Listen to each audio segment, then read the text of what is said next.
всичките материали на Неговото царство. That is our future. Това е бъдещето ни. But see, he also says we have a hope.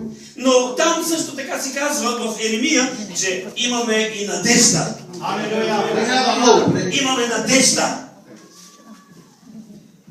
In John 14, В Йоанна 14 глава, verses 1 through 3, от 1 до 3 стих, your heart must not be troubled. се казва да не отпада сърцето ви. Believe in God, believe also in me.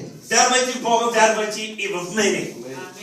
In my Father's house Защото от домът на отца ми are many mansions. има много обиталища.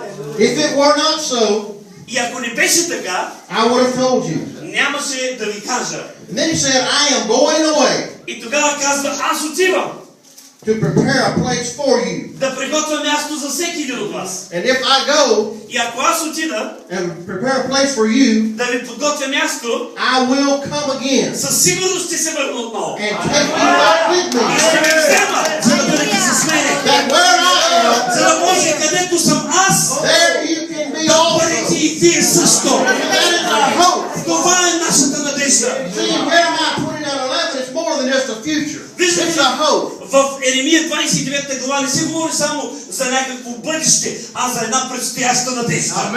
We have a plan. Имаме план.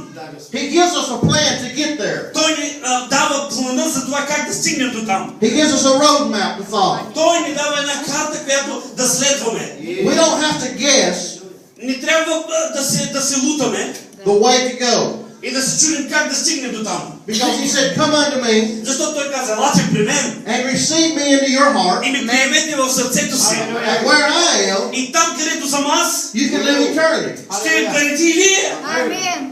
See, we have to seek and find him. Но виждате,